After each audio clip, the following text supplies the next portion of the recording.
To get started with import from web, open a Google Sheet. In the menu bar at the top of the screen, click Extensions, Add-ons, Get Add-ons, and search for Import from Web.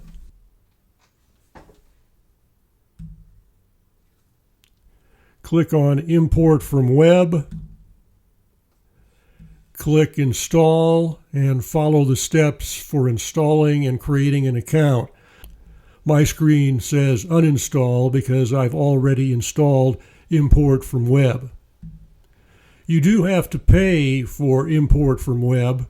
Click on the person symbol in the sidebar on the right, and you can see that when you're starting out, you get 200 free credits.